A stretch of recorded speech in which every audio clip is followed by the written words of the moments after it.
Chrissie, what the hell's going on? It's so great to be here. Thank you for braving LA traffic for me. It's a bitch. But you know what? Long Island traffic, where I'm from, is really horrendous too, because there's just no way out. There's only one way, sort of in and out. So, but yeah, everything here is like an hour or a half hour. Or maybe I just picked a bad spot for my hotel. Like I'm staying right by LAX. You did. Oh, it'll be great when I go home because I'll just drop the car off and I'll be right there. Yeah, that's the reason those hotels are so fucking cheap is because there's fucking nothing there. Oh, you're calling me cheap. Okay. I see what's happening on this podcast. No, I live aggressively within my means and will do so for like as long as possible. Like I don't mind a little bit of extra driving. It's just like you have to leave earlier than I'd rather stay in like a less expensive hotel because they're banging me out on the parking. It's like every time you leave the parking lot, it's $24. So even if you go in and out twice, okay, that's whatever 24 plus times 2 is. I mean, that's just how they fucking get you. Like, yeah. Or they're like, oh, you could do valet, which is $60 a day, but then you can go in and out as many times as you want. I was like, no, that's actually not better. Well, it depends on how much you're leaving. I guess. No, I'd rather you just like stay out all day than if you have like a lot of back and forths. So, I mean, if you want to be really thrifty, you know, the Hood's not too far from LAX. You can just park on a side street in the Hood and Uber it back to your hotel. We want to see the sights, and that includes where all the homeless are. Where is the best place to see homeless here in LA? What kind of homeless are you looking for? I want to see like fentanyl, like near a fentanyl overdose, leaned over. Like the kind we have in New York, you know, the laying down, there's their personal effects scattered around them. Just messy. I'm looking for the worst of the worst. Skid Row, of course. Okay. My very first time in LA, I had no idea what to do, where to go, what the areas were about. I booked my first headlining show in LA at this place called the Moroccan Lounge. It was March of 2020, right as the pandemic was popping off. I didn't realize Skid Row was a bad area. You know, not even the name tipped me off for some reason. But I was like, wow, I'll just go wherever they'll have me. And the Moroccan Lounge was like a music venue. And I remember it was, well, let's say this. It wasn't sold out. And I remember making jokes on stage like, God damn, this would have been a lot more packed. You know, I had a huge cruise ship full of fans that got marooned like off the coast. Like, you remember they were like not letting cruise ships dock? I remember making jokes about it. And then I was staying at a very cool hotel in West Hollywood, right next to the Comedy Store. Oh, the Andaz. It was great. It was like kind of expensive, but it was cool to be like right next to the Comedy Store because I was going there like almost every day just to hang. And it was crazy. I went in one of the stores and it was just the panic of like people rushing to buy stuff. And I remember I was like, I thought I really had to get bunch of like alcohol onto the plane, like rubbing alcohol, because people were buying up all the wipes and buying up all the cleaning products. So I got it into my head. I was like, oh, I need to buy rubbing alcohol and lots of it. So I bought miniature Listerine bottles, dumped them out, and one big bottle of alcohol, and then poured the alcohol into the little Listerine bottles and brought that with me on the plane. Like I thought I was being a hero and making my own cleaning fluid. And then I bring them all home, and I think they sat in a drawer for months. And then I found them again. I was like, "Oh yeah, this was cute. What did I think I was doing with this?" And then just threw them away. LA had you doing that, like, because here I don't know what it was like in New York when the fucking days here was just stupid. Here was fucking stupid. With like it went from and then all of a sudden like, oh, this is the goddamn apocalypse. People are pulling everything off the fucking shelves. People were stupid in New York too. They're and at this point, like the people that are left in New York are the people that can't or won't move away because most people were like, oh, fuck this shit. And they moved out to the middle of the country and they just got something better. They wanted to move somewhere more free. So it's almost like the people that are left now in New York you can make an argument, especially in New York City, like that they're easier to control because clearly they can't move out. They either can't afford or they can't leave their family or they have some reason. They're like, rent control. I'm dying in this fucking apartment. That's literally was Keanu's deal. Like she's with her boyfriend. They're like figuring out whose apartment to move into. She's like, I don't want to leave. I really like my apartment. It's such a classic New York City thing. Well, she's just got to do the old school New York power game of just using it for storage and keeping it for future generations. Or, yeah, maybe she sublets it and then she can stay there when she needs some me time. I know one of my buddies way back in the day has like a 3rd generation rent control department on the Lower East Side. Like, Wow. How much is it? I know in 2001 he was paying like $234 a month. What? How does that happen? Oh, they try to sue him out like every 6 months. How does that slide through the cracks like that? It was his grandfather's place that left it to his father, who left it to him. Holy shit. So they signed what, like a lifetime rent control agreement or something? I don't know exactly how it was doing. He just worked like fucking 6 months out of the year and then just fuck off for the rest of the year. Wow. And that place was so close to the towers that like they were closer than the CNN cameras were when the towers came down. Oh, wow. So he could have done his own reporting. He'd be like, look, from this angle, you really can tell it's an inside job. I didn't see no plane. Yeah, I wonder if they just, everyone who claims to see a plane is like those people were paid off, or they just, I don't know. I think there were computer graphics involved. I just don't think enough people are competent enough to convince that many people. There's too many people for a secret not to leak out. Are you believing that it was a job, or you think it happened? I mean, of course it happened. Yeah. Of course it happened. But there's so much with it. It's this. Welcome to the demonetization portion on YouTube. Oh no, we can switch gears. Oh no, I'm happy to do it. I don't care. I don't care. I just like to be like, oh yeah, this is the part where YouTube goes, no money for you. A lot of the conspiracies and stuff like that, I just go, they're above my fucking pay grade. You kind of have to almost make it a full-time job to specialize in one conspiracy theory. Just the amount of research you have to do. Right. I have better things to do with my fucking day. Yeah. And it's one of those things where like, oh my God, if I discovered it was a fucking inside job, it was conspiracy, what the fuck am I doing about it? Right. I feel the exact same way about flat Earth. I think it doesn't change your day. We all still have to get up and go to work in the morning. So, big deal. I think it's just fun to think about. Do you believe in it, or? I think it's possible. All right. I think it's fun to think about. I think it's fun to think about like what would motivate the powers that be to keep that from the people. Like what would they have to gain from that? I think if there are secret continents beyond the ice wall and they're full of resources, I could see why the elites would want to keep that secret in case like shit hits the fan and they just have somewhere to go hide. Or maybe that's where Matt Lauer is right now. Maybe that's where they've sent Jeffrey Epstein. Maybe that's where they're going to eventually send Ghislaine. So it's possible. Anything's possible. I mean, it's entirely possible, but it's also like, once again, how many people are involved to keep that actually secret if that is the case? Well, yeah, it just takes a few years of being like, well, this is the globe. We'll put one in every classroom. Well, I'd imagine just like someone on Trump's team would have tweeted about it. I don't think they're concerned about that. I think they're more concerned about like the swamp. I could just see a throwaway like 2 a.m. tweet about it. Just like, oh, by the way. Like, it wouldn't be on brand for anyone, I think, on his team. Because I think they're very careful.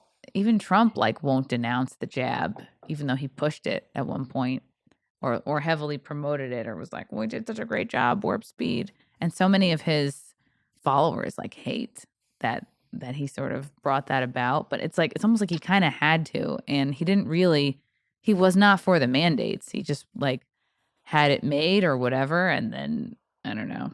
It was that whole thing fucking mess. It was a shit show.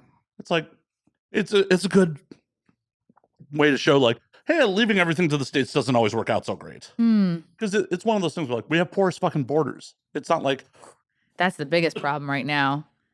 Eric Adams, the mayor of New York City, was just like, oh, we need help, acting like he's not just sitting there actively like letting them come in by the hundreds of thousands. It's he's so bad at his job. Well, I'm just talking about within the states themselves. You could, what does it take you to get to New Jersey? Like 10 minutes? Like, more than that. Well, it depends where you live. But you could get to another state with completely different laws in like a short amount of time. Yeah, and Jersey has so many more Indians. Hoboken, completely. If you need an IT person, go to Jersey City, go to Hoboken. The whole town is made of IT people. That's what I call them. IT people. IT people. Hey, man, they're filling a necessary role. Like someone's got to fix my. Oh computer. Yeah, that's for a few weeks. I thought that's why Vivek Ramaswamy was running for president. I thought he was just there to do IT. He's just there in case anyone forgets their password. Speaking of Indians, have you ever seen any of like the Indian scam videos? Like just all these like people going after the scammers?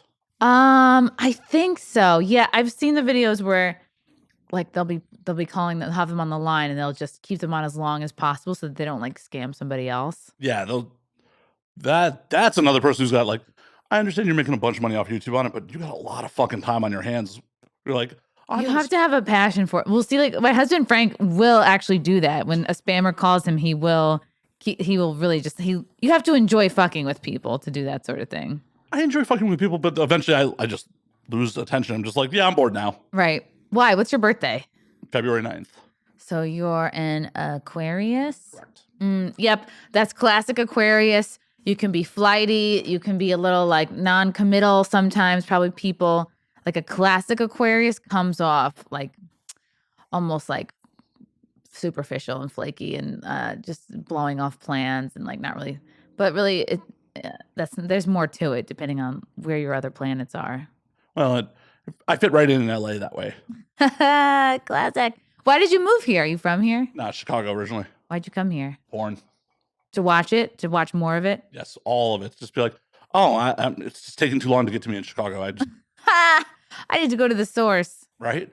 I have to go right to the valley, get my freshly tapped porn. Now, I do work in production. Okay, for porn. Yeah. Oh, that's fun. Okay. What do? Hold the boom mic? What are you? I've done that. Are you a fluffer? The job does not exist. It doesn't? No. Well, now that they can shoot that shit right into their dicks directly. Well, even at least my 10 years plus in like fluffers just didn't exist. Occasionally, dudes. No fluffers ever? Maybe in the No 70s. one's getting fluffed? No. Generally by their scene partners. Okay, right. They're just, and it's a really interesting situation because like some performers will be like, nah, when the camera's not rolling, I'm not fucking touching you. Yes. I talk to a lot of girls in the industry too. I've done like long form interviews like this, but also have them on my compound media show, Wet Spot, which is like panel and more like fluffy. And we bounce around and sometimes do like, things like anal ring toss. If, we have one of those vibrating saddles in the back in case anyone wants to jump on it. We've had like a dominatrix, someone acting like a puppy. A submissive person. Someone's stepping on some guy's balls wrapped in saran wrap. That might have been all the same episode, actually. Just one highlight reel. Yeah.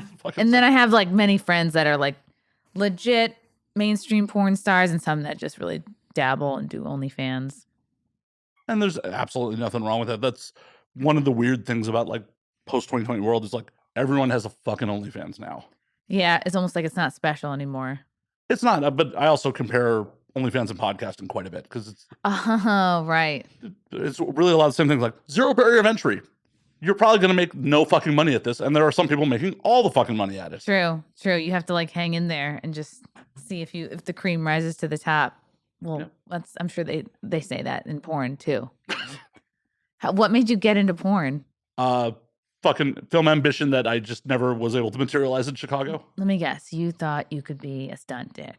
Nope. Never once. Never. You weren't like hanging around. If you guys need like, just put me in. I'm here. I'm ready. If you ever need money. Nope. Very average penis. Very average. Hey, there's a niche for that. Yeah. Nah. It was one of those things where like, I'm a film nerd. And it was just like, I didn't meet anyone who fucking made movies. And then I met a bunch of people that made porn. Where'd you meet them? At a bar. And how did that conversation go? You were like, I do this. And they're like, we need someone who does that. It was just like years of hanging, partying. And it was just like, actually, I first got in providing security for girls. Oh, yeah. Because you look like a kind of a bodyguard bouncer type. Especially 10 years ago when I was in better shape. Even now, you could bounce somebody still. If I needed to. But yeah I was like the guy who went on the road with girls to conventions and like feature gigs and shit like that. That's an important role because like there's guys pawing at those girls all the time. Well, and you gotta scoop their dollars, make sure no one's running off with their fucking money. Wow. Grab their fucking outfits because weird fans will fucking grab their fucking panties off stage and shit. Wow. Man, that's wild. It's a weird gig. It was just like one of those things that I kind of fell into. Like, all right, sure, this will get me to hopefully where I want to go. I pissed off Sarah J. Are you familiar with her? I know Sarah. She are you good friends? Nah, but I know Sarah. You've had her on. She And I know her publicist, Lainey, very well. I've worked with her, known her for years. Like we were very friendly. And then she was on my show, and another person on the show like just said the N-word a couple times. Like he was calling in, but he doesn't say it. He's as an insult. He's like a pro freedom of speech guy, and he's someone he believes like words only have the meaning that you give them. And I understand that to a point. It's not like he was directly calling someone that word, and she just got so pissed, and I think she like stormed off the show and then didn't say anything to me, but then tweeted a bunch of shit, like talking shit about me, Compound Media. And I was like, wow. And then a fan found like a porn of hers where she was screaming the N-word over and over and over again. And I was like, oh, so it's only okay to say it if you're getting rammed, like that's interesting. What an interesting double standard. Well, I kind of get the double standard if like she's technically playing a role in the film. How isn't the guy who called in technically playing a role if he's like, I'm playing the role of a guy who stands up for free speech? I guess she didn't realize that like he wasn't on the act. Just this is some dude. So fucking annoying. And then it was I really didn't appreciate that she had to talk shit via Twitter instead of just hitting me up and be like, hey, what was that about? That upset me or whatever. Just try to deal with it. Or just privately first. Exactly. Or using Lainey as an intermediary. Right. If need be. And I tried, but I guess they didn't. I'm nobody. So I'm not really worth making up with, I guess, in their minds. That's just an uncomfortable fucking situation. Yeah, I guess. I mean, it's no big deal. I don't know. I hear all that shit and worse all the time. So maybe I'm just desensitized. No, I get it. Hell, I told some people that like you were coming on and they're like, oh my God, I can't believe it. I'm like, really? Yeah. That's like, I'm not surprised, but I guess it does still surprise me because I'm like, what really is your deal? Like, what are you so afraid of? In fact, I'm like, I'm going on someone's show soon, and he was like, oh, I'm afraid of being seen a certain way politically if I have you on. And I was like, what? I was like, I'm not gonna, like, what do you think I'm gonna do? And I've had so many people come to shows and then say to me after, like, wow, Chrissy, I actually thought you were gonna be a lot more political, and you weren't. So it's like, I think I have pretty regular material, and I say honest things and make observations about society, but I think it's all about, I think however cancelable you are is how you present yourself online and what you stick your neck out for. Because there's so many comics that are what I like to call, like, a lot of us have the same material, but they're in an Amazon box. Everyone loves an Amazon box. It's non-threatening. It's kind of generic. It's okay. Everyone's accepting of that. Whereas like comics like myself or like Gino Bisconti, Keanu's boyfriend, or God, like Anthony Cumia, even Alex Stein. Everyone's like, oh, well, you're in a different box. You're in like, but you open it up. It's like the same-ish stuff is inside, the similar material, but people get scared because of what they read online about you. Well, and it's one of those things where like, at the end of the day, you're the one, like, if someone is offended by what something you say, they're the one choosing to be offended. Right. Like, they don't have to listen to you. They can turn off whatever you're at. Hell, I saw the clip of you walking those people in Texas. The land whales. Yeah. And, they made, like, I don't think they need to heckle you all the way out, but they made the choice not to listen to you anymore. Right. And that's their choice to fucking make.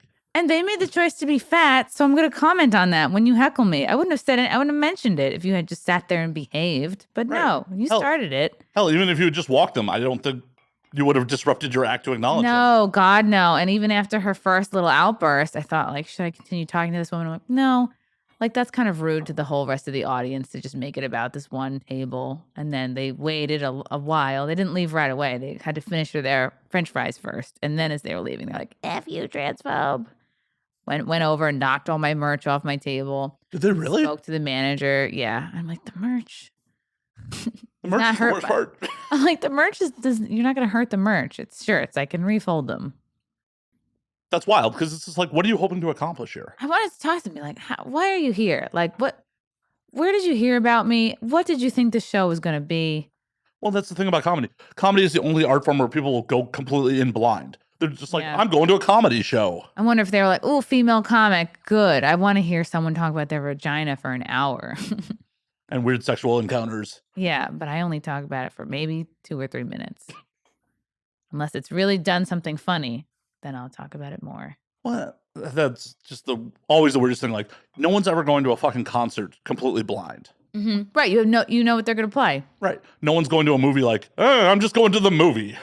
I mean, you shouldn't be going in totally blind to a comedy show. If a comedian's at the point where they're headlining, certainly there's material online. But people do all the fucking time. Yeah, they're just looking for something to do. Maybe they got free tickets. Who knows? Oh, hopefully they didn't paper the room. Yeah, I don't think so. I mean, that weekend sold pretty well. You never know. You never know how people get there. It's always like, oh, I got you a gift certificate to a comedy club. I don't know. It's a weird thing about the art form. It's just like, okay. Yeah.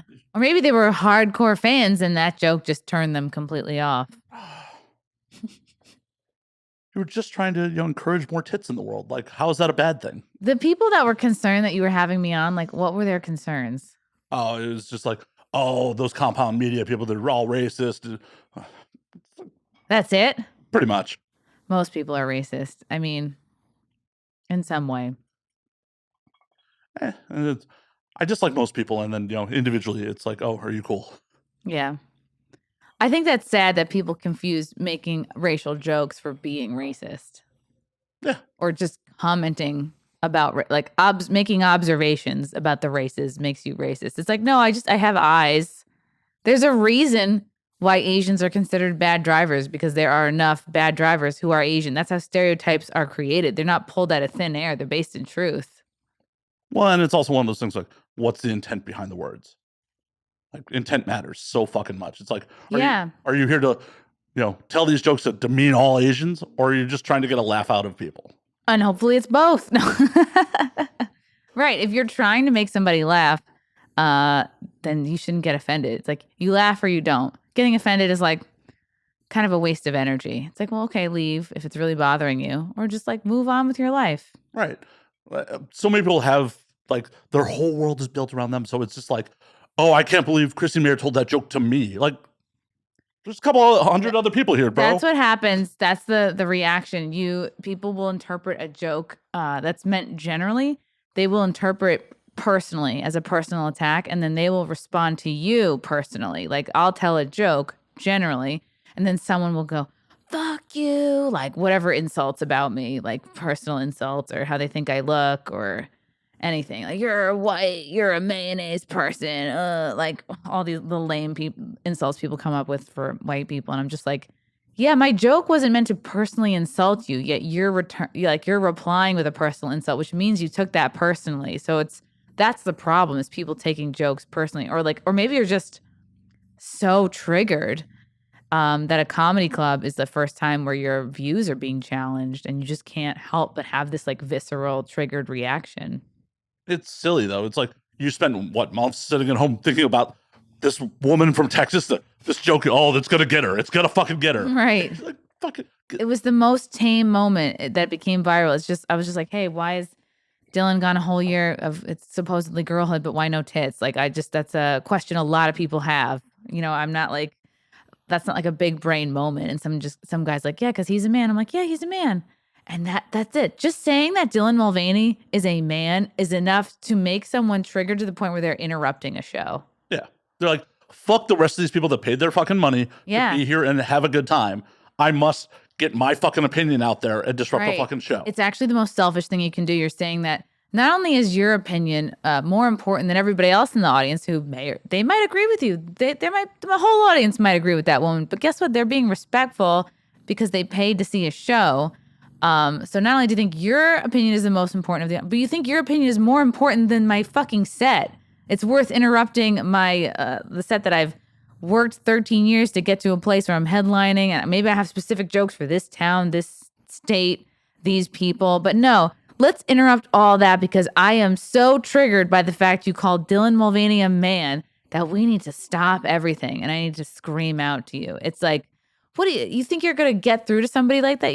Do you think like she's going to, like, does this woman think she's going to like re-educate me in that way? Is that really the way to do it? Yeah, like, I'm going to scream at you, oh my God, I'm going to rethink my whole fucking life. You know what, Landwell, you're right. I'm scratching that from my set. And it was a riff. It was really a riff because Keanu, who you had on earlier, like we were joking that she looks like Dylan Mulvaney, and we were in Vegas previously, and I made this joke, like, everyone keeps asking Keanu, what day of girlhood she's on. Because people are like, oh, you kind of look like her. It's just funny. And then And was Keanu offended? Because that joke's actually about Keanu. no, yeah, right?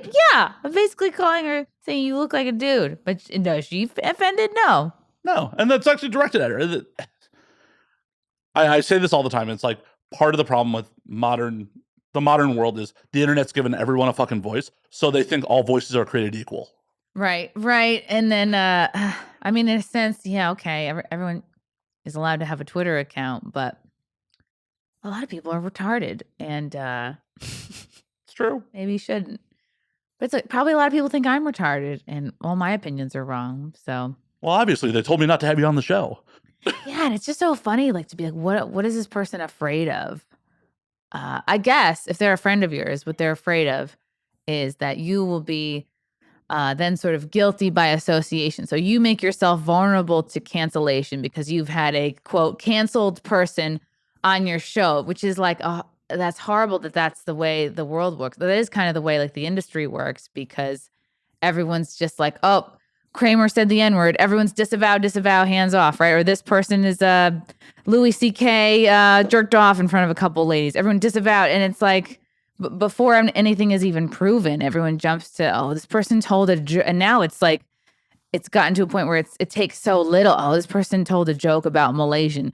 Oh, disavow. We don't want to get her canceled stink on us. Yeah, but and it's crazy because it's like, if you told a joke tomorrow that got a whole group of people triggered and coming after you and people wanted to cancel, I would stick up for you. Like that's very important to me that I stand up for not even just comedians. Anybody making a joke should never have to apologize for a joke. It's a fucking joke. And I just think freedom of speech is so important. And I just would expect the same if, for the next group of people that I piss off with a joke, that people would say, no, like she's allowed to say this, get over it. Stop being such a puss. Yeah, you're the one being choose. Once again, you can unplug. You can do 100 things besides waste your time and energy and your limited time on this planet by being fucking offended by it. And it's just really sad, this guilty by association culture. That's one of the reasons I started my podcast, because I wanted to talk to people who were canceled. So I've talked to Owen Benjamin, Gavin McInnes, Laura Loomer, Roger Stone, mostly people on the right, I guess, but thinking, my God, I don't even know if these episodes will stay up on YouTube. And yeah, they're all there. It's all fine. Some of them are even monetized. So it's like you can't bend to it. Well, and it's one of the things, especially in my position, like, oh my God, my set comment Netflix isn't going to oh, wait a minute, that wasn't happening anyway. Mm-hmm. It's like, yeah, I'm not a fucking comedian. I'm a shitbag podcaster who works in porn. Like, I'm not exactly commercially viable in the first place. I'm not worried about it. Are you watching film being recorded on set? Or are you like the post production? These days I do a lot of posts, but I have been the guy holding a boom, fucking been a PA, done it all over the years. What's the craziest snafu you've seen? The craziest snafu, I actually talked about this recently, which is not even it wasn't even all that sexy. It was literally trying to rush a scene because the fucking set didn't have power and we were losing that was me earlier today. I was live streaming and watching my computer go down to 10%. The whole house lost power, and it was well, we were originally supposed to have a sex scene on a couch. The setup was on the couch. We were supposed to move to a bedroom that didn't get any natural light in. Mm-hmm. So it's you two are now fucking on the couch, and we're doing this with battery operated lights as fast as we humanly could. Yeah, that is honestly the worst snafu.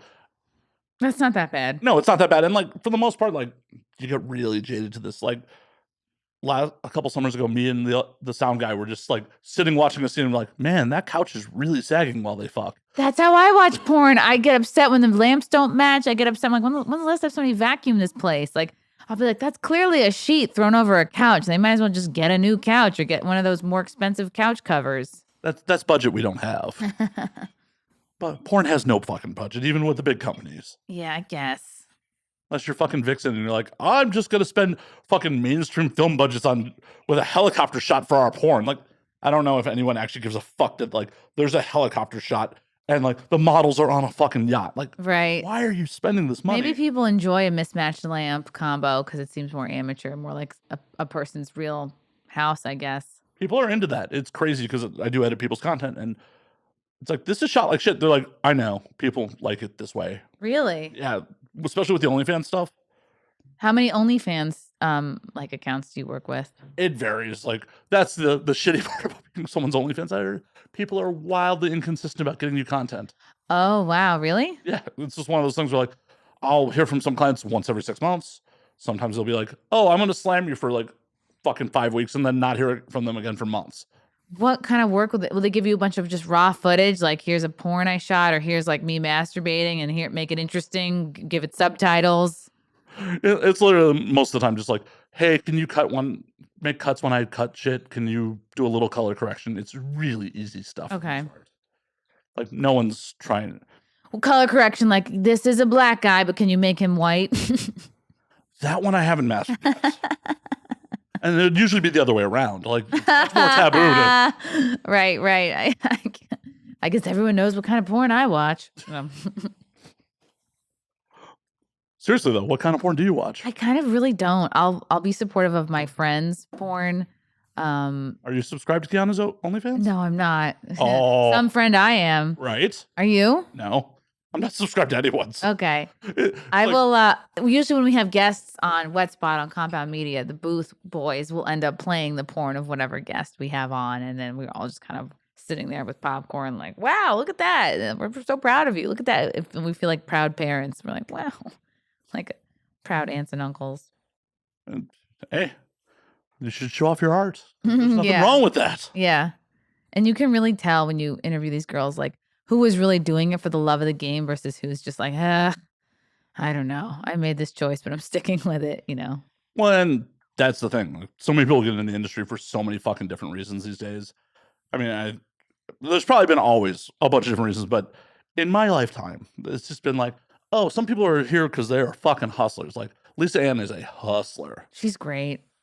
Like I've known Lisa for a long time, and it's just like, oh, she is business. She is a fucking hustler. Yeah, her shit is together. Right. And then there's other people like, yeah, some boyfriend talked me into doing this 10 years ago, and Wow. I'm still here.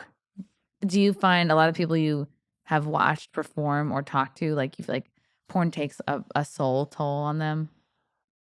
I don't even think it's the porn itself. I think it's the social stigmas that come with porn. Really? Okay. Yeah, like Chase debanking you or Chase your debanking. family.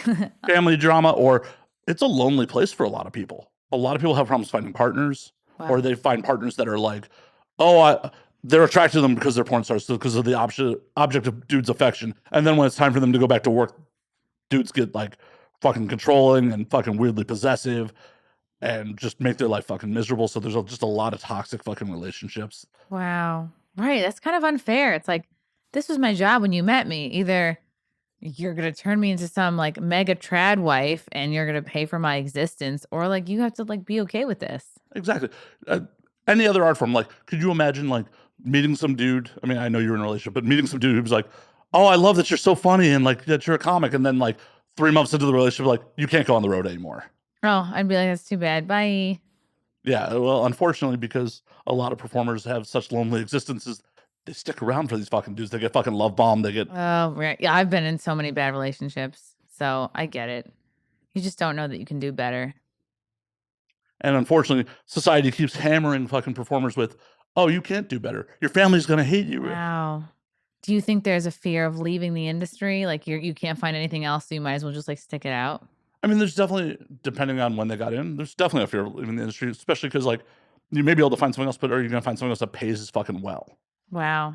And especially if you're addicted to like the validation and the fame part of it, and you haven't developed any other skill sets that are going to bring you that kind of validation or fame, are you afraid to leave that as well? Yeah, I mean, answering phones at a bank is never going to give you the rush that like posting a hot photo of yourself will give you. Exactly. And then and the fact that you may just get fired from the fucking bank because a scene you did fucking 7 years ago.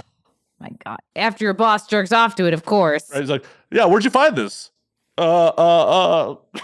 That's interesting what you said about they have trouble finding partners, or if they do, they try to change them and make them like get out of the game. I always thought the problem was like a lot of guys would judge a girl who does porn and not want to even just date them in the first place. I mean, that happens a lot too. That definitely happens a lot too. But then those guys, most performers are good with. They're like, oh, cool. You understand that you're not down with this. Have a good day. It's the ones that are like, oh, I am totally down with what you do. I support you.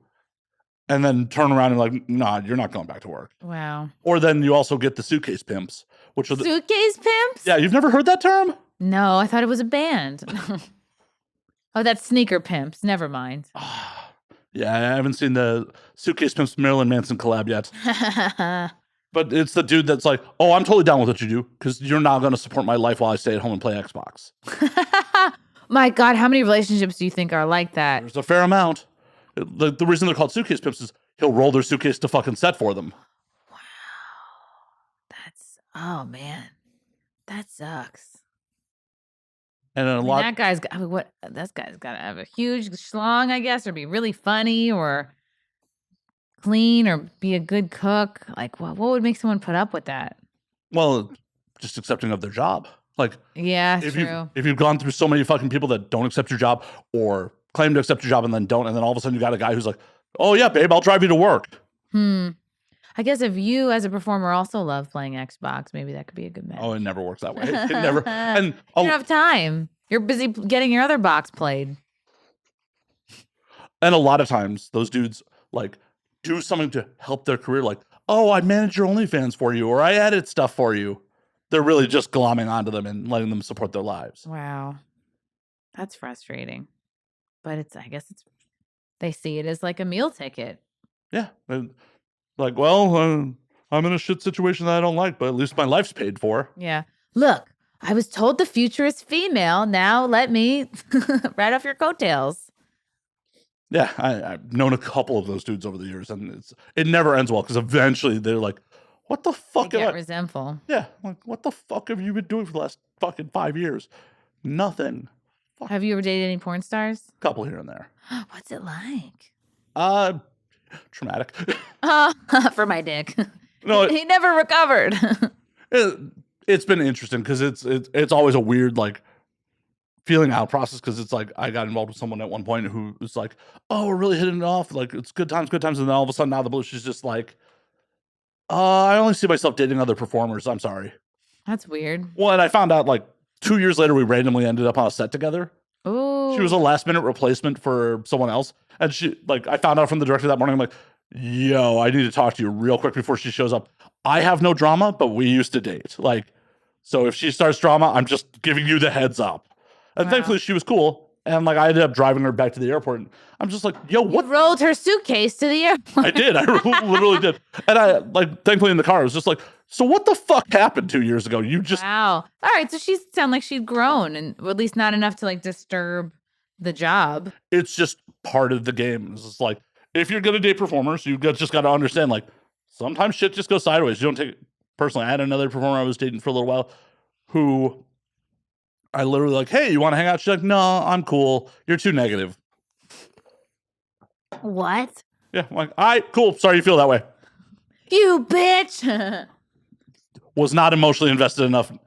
What was that based off of? You're too negative. Just that I'm a real person that has, crises on occasion. Wow.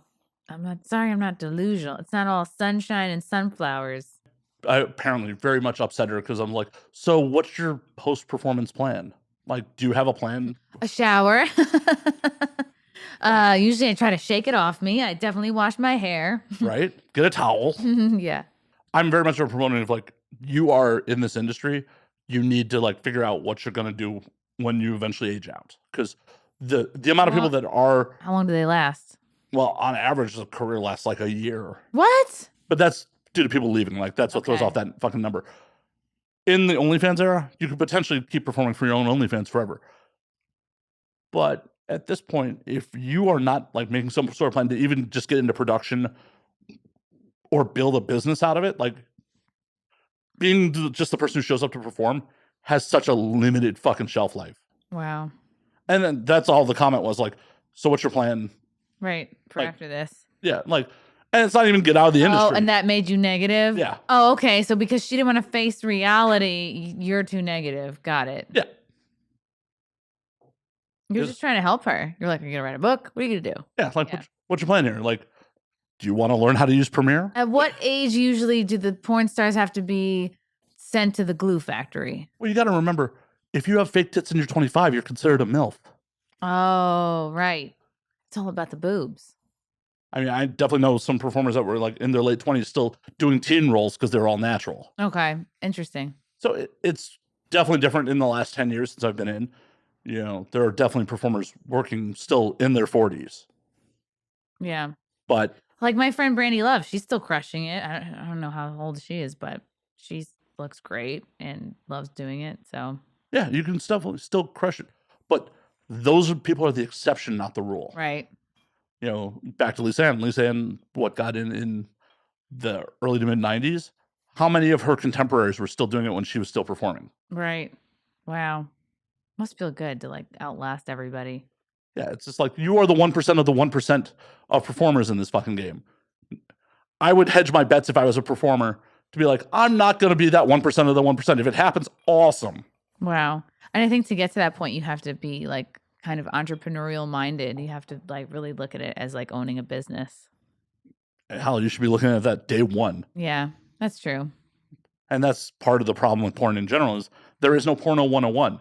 They will just Porno one? they will just let you jump right the fuck in. And the industry, in the grand scheme of things, doesn't give a fuck if you make it 6 months.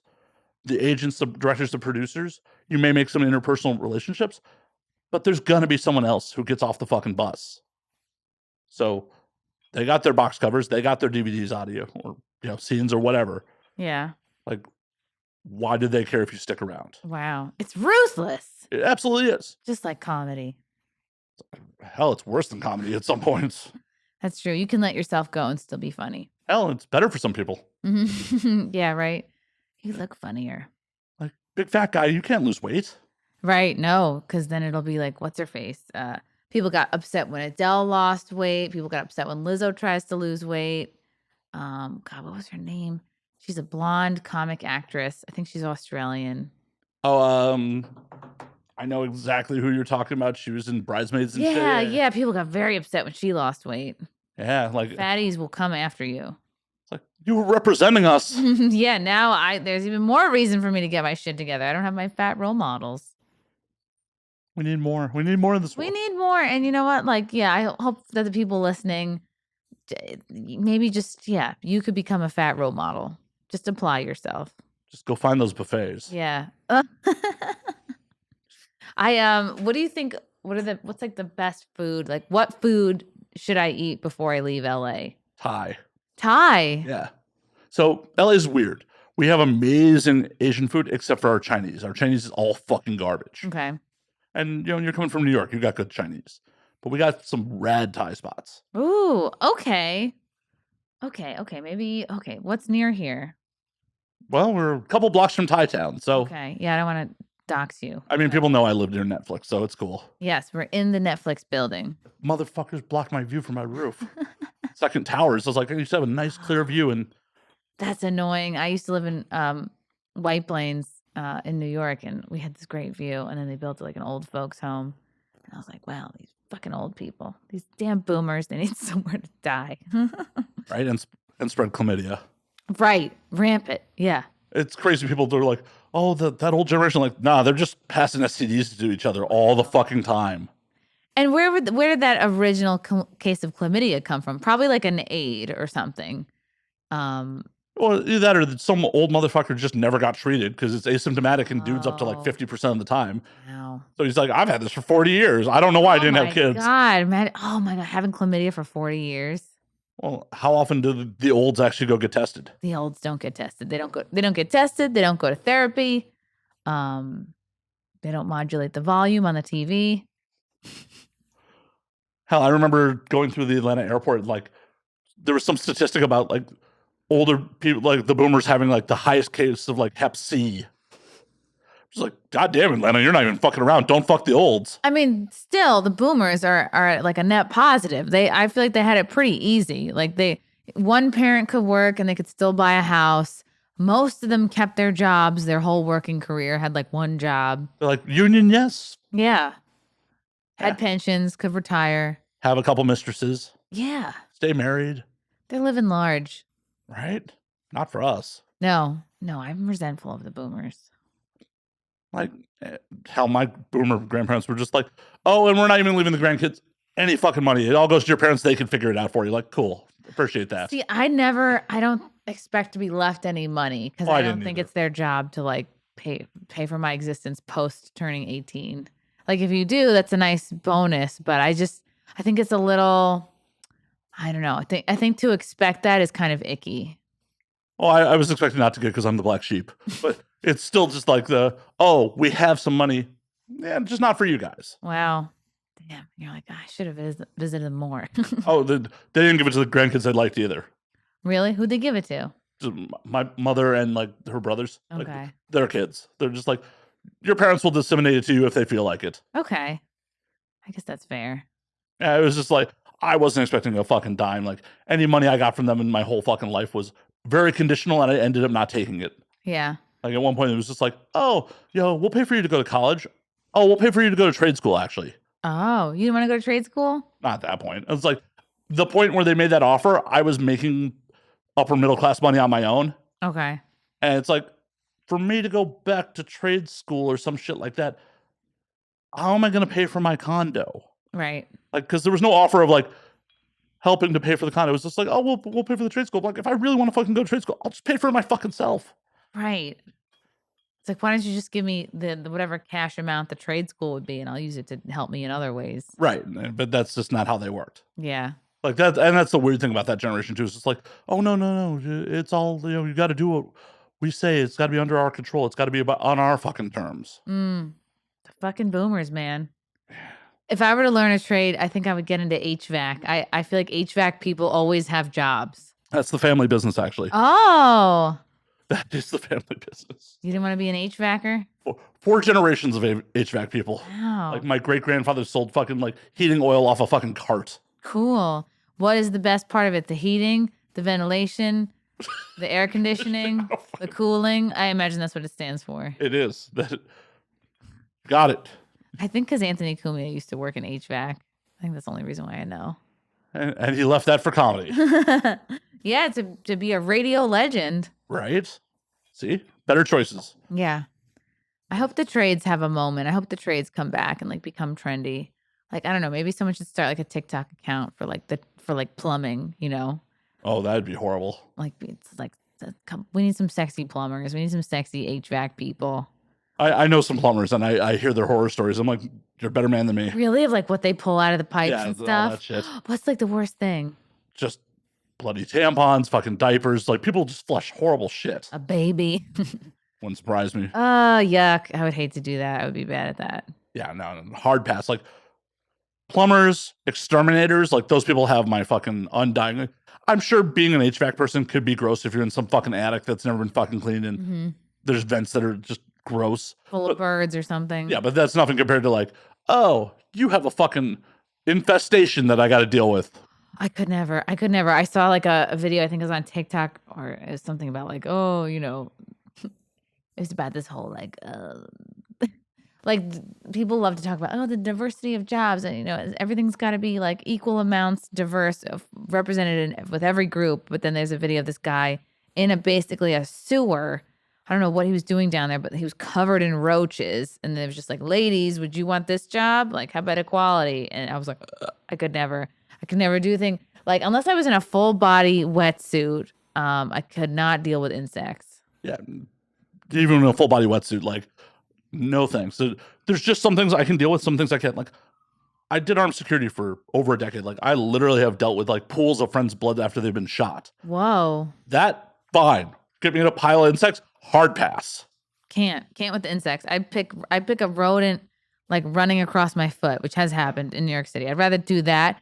I can't handle a flying insect, like a flying roach. That's the scariest thing for me. My biggest fear, I think, is that a roach will fly into my hair and I won't be able to find it. Oh, yeah.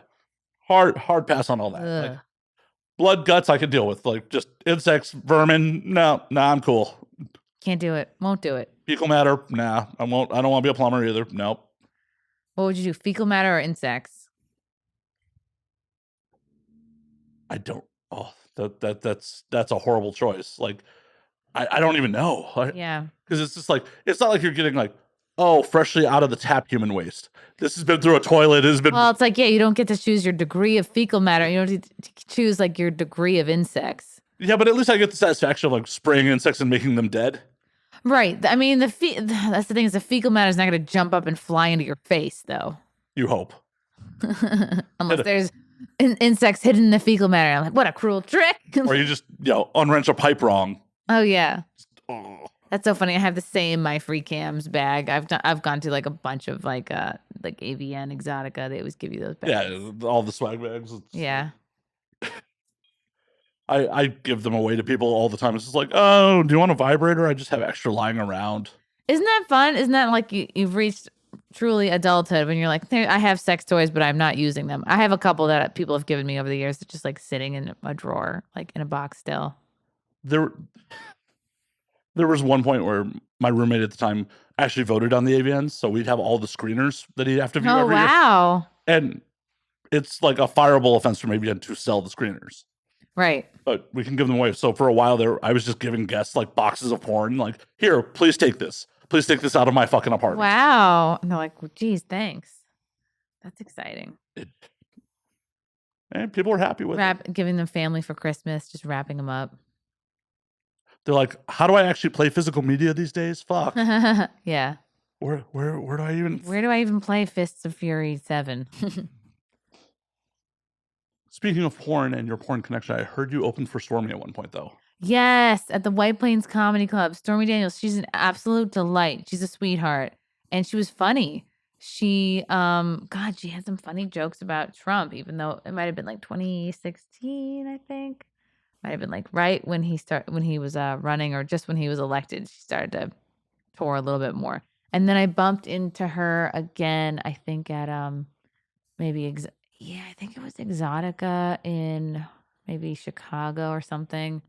And same thing, like just it's like such a sweetheart. Stormy's the best, and also one of the most efficient directors I've ever worked for. Really? Yeah. Wow. What makes someone an efficient director? Actually having your shit together and like having your crew organized and shit like that. I have been on sets where it's just like, why are we here for 16 hours today? And then being on a Stormy set was like, oh, no, this was all like good on schedule, fucking no wasted time. No fucking around. Just like, if she didn't get her shot, like, back to one, let's go. Cool. Good for her. Yeah, no, Stormy's absolutely great. Like, unfortunately, I never got to see her actually perform. Like, is she retired now? She's still directing. Okay. And fighting trolls on Twitter all the fucking time. Yeah. Yeah, she gets a lot of haters. What did you think about her potential run for, like, I think it was a seat in government in Louisiana? Oh, I didn't hear about that. Oh, yeah. Yeah, sometime, I think post-2020, she was running for a Republican seat in Louisiana. Oh, wow. Good for her. Why not? You got to give it a try.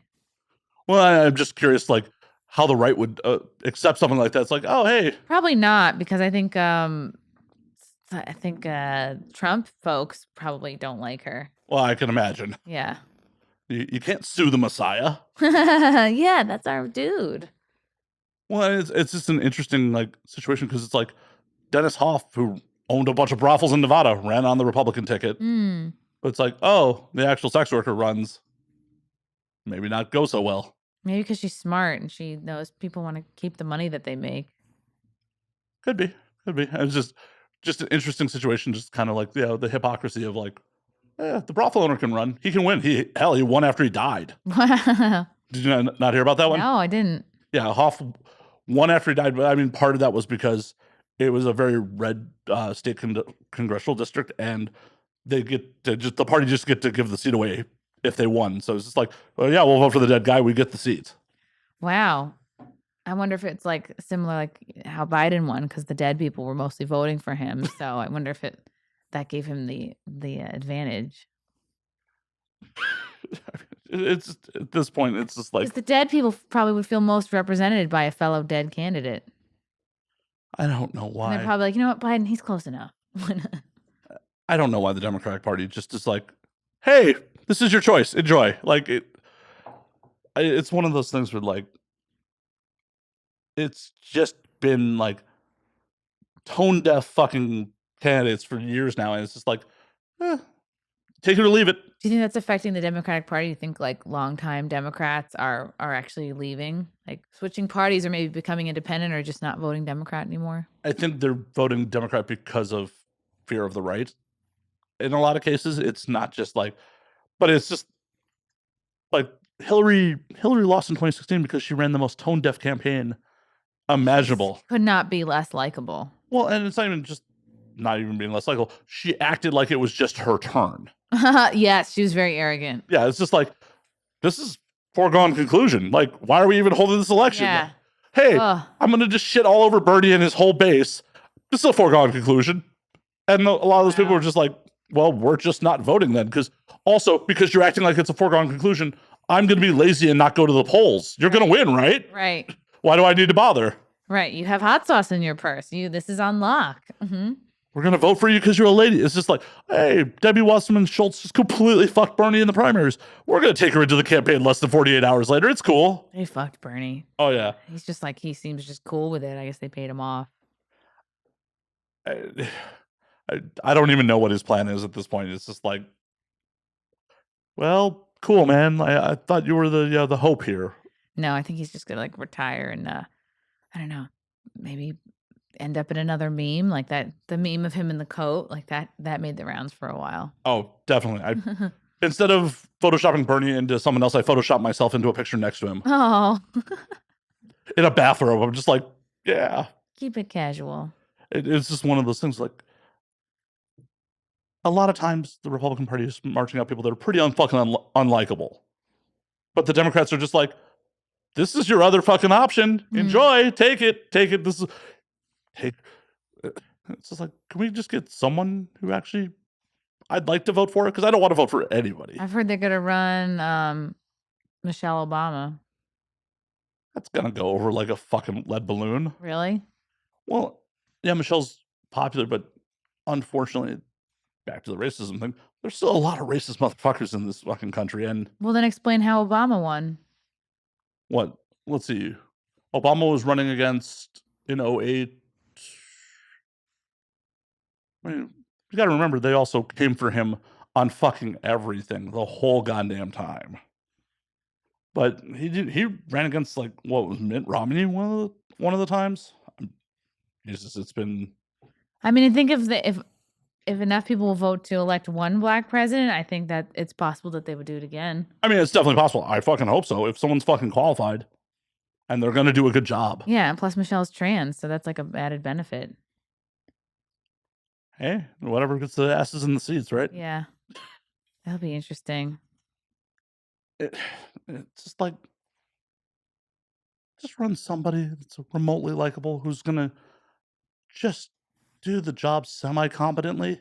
Like, that's asking too much. It really just is, because it's one of those things where, like, I'm not a big fan of Trump, but it was also, I wanted to like him. It's like, oh, this dude fucks porn stars. He wants to make a space force. Like, I want to like you. He didn't start any new wars. He did so much for the black community. Yeah. I wanted to like him. And it's just like, a lot of it just ended up being unlikable. And a lot of it was just because I expect my politicians to be corrupt. I just don't expect them to be caught doing it all the time. It's hard to be as corrupt as like Hunter and Joe Biden, though. I mean, that's a high bar. They're setting the bar really high with him. I know, but it's like, I don't like that either. It's not like, oh my God, it's like, be corrupt, just be quiet about it. That's all I ask. Yeah. Don't get caught. Like in the good old days. Like, be competent enough to not get caught. Just remember to pick up your laptop from the mechanic, from the dude. Or please, just stop taking selfies while you do drugs. Why do there have to be so many selfies? I don't know. He is just he's just like obsessed with like doing drugs on camera. Yeah, he's not well. But it's just like, come on. It's got to be like a cry for help. It's got to be like, someone please help me, like get me out of this life, like get me out of this like routine, these bad habits. Well, just really do a lot of drugs then, and but like, you are the president's son, like you have unlimited money, resources. It's just like, if you can't get your life together, my gosh, like what hope do broke people have? None. Absolutely fucking none. That's none of us are gonna ever own homes unless we get lucky. I know, it looks rough. It's one of those things where, like, I had a condo in the mid 2000s and I got rid of it. And I'm like, in hindsight, I'm like, man, I kind of wish I had kept it. Who has it now? Can you check on it? Just go break in and be like, this is my place. Yeah, I used to live here. Is my mail still coming here? Right? Nah, I'm good with not living in suburban Chicago. It's okay. Oh, that's where you're from. Right. Yeah. It's just plus, I think O'Hare is literally on like the back door of my fucking old place now. So nothing like living in active fucking air traffic. Yeah, that's what's nice about the hotel I'm currently in is that I feel like a pilot. I feel like I'm. Am I kicking you? No. Okay. I was just checking the time since you have a hard out. Yeah, I think I passed the hard out a while ago. I'm Oh. just a little bit worried that I'm late for things. No worries. But yeah, that's cool though. But you like LA better than Chicago? Much. Okay, that's good. One of those things where like LA, besides the fucking weather, the opportunities here. Because I feel like Chicago is a city where fucking ambition goes to die. It's even though it's a major city, it is just still super Midwestern where it's just like, oh, the expectation is to get a job you're comfortable with, get comfortable, marry off, pump out 2.5 kids, move to the suburbs, repeat process for the next fucking 5 generations. I know a lot of talented fucking artists that just don't fucking do shit and just gave up and would just never fucking actually take the risk on themselves because I got a good job. I can't go on tour. It's easy to stay comfortable. Yeah. Right. And Chicago is a city about being fucking comfortable. Fuck that. LA is like, no. You're surrounded by people that are fucking, in a lot of cases, crazy about, I'm going to make it. Like, you have no talent, dude. I'm going to make it. But occasionally you meet some people that actually are talented, actually do thrive. And it's like, oh yeah, this is something that can actually happen versus those are people you just see on fucking TV. Yeah. New York's like that too. It's not, I think eventually the two cities will kind of bounce back to where they were pre-pandemic, but it's like they've both been kind of like demoralized, it seems. Oh, it definitely isn't the same vibe. Like I miss pre-pandemic LA. I miss just the energy of the city. I just miss doing stuff, and it's not there anymore. It's just like, oh, hey, I could have gone to Cantor's at fucking 4:00 in the morning and seen weird people and eating at a diner. Like, I can still go there at 4 a.m. I gotta get my food to go. No one's there. Yeah. no I one's was there the other day. Yeah, it's just not the fucking same. Like, The soup was good though. oh, still a good meal. Yeah. Don't get me wrong, but it's just I'm hoping it's get there. I haven't been to New York since post-pandemic, so I need to make it out there at some point again and just see it and weep for the city a little bit. It's like it's trying, I guess. I don't know. I think they should sell like you know how they sell like a Sex in the City like tour. They should sell like a migrant experience tour bus, like I don't know, you get off at Port Authority in the middle of the night and like they just sort of take you through the process. I think that would be cool. Shouldn't they just start you at the Statue of Liberty then? Oh God. Do it old school? Yeah, they start you actually at El Paso and then you get bussed up to New York. This is a great idea. Just all the way you get to see like the parts of America nobody wants to live in. Aw. Like New York City now is that place. Oh, I would happily take New York over Davenport, Iowa. I've never been. Yeah, there's a lot of the Midwest that they're called flyover states for a fucking reason. Because there's no creative people. Everyone there sucks. Well, I'm not saying they suck. They just are living lives I don't want to live. Yeah, and they probably would feel the same about us. Oh, they do. They tell me in the Yeah. comment section all the time. Yeah. Yeah, you fucking, it's wild. I'm sure your comment section is much worse than mine. I just get used to it. I actually like can't even take a compliment anymore because I'm like just not used to positive affirmations of any kind. Like, are you being nice to me? Yeah, I'm like, is this wrong? Did you mean to leave this on this thread? Are you being sarcastic right now? Yeah. What do you mean you think I'm funny? Where's the punchline here? Why are you looking? What? What's happening? But I know you are way past the time, so I'm gonna keep you here. This was a good chat. No, it was a blast. It was great absolutely blast. to come. It flew by. It did. Chrissy, since we're calling last call, where can they find you on the things? Let's go. Yeah, Instagram, Chrissie Mayr Pod. My YouTube is Chrissie Mayr. Twitter is Chrissie Mayr. My next gig coming up, I guess will be September 23rd in Mayapack. Then I'll be in Minnesota October 21st. Back in Long Island, October 27th, 28th. Then I will be in Tampa December 3rd and back to San Diego January 5th and 6th. So for tickets, go to chrissiemayr.com. That's MAYR. And you can watch Wet Spot Mondays at 7 p.m. Eastern on Compound Media. You can catch my all-female panel show of based gals called Simcast every Sunday at 9 p.m. Eastern on my YouTube channel and all the other platforms. And I do one-on-one interviews too. So yeah, just Google me, I guess. And if what you find doesn't scare you off, then check it out. Awesome. Chrissie, thank you again. I may roll out to one of the shows on Friday or Saturday. Yes, let me know. I'll put you on the VIP list. Ooh. Ooh. But until next week, drink up, motherfuckers.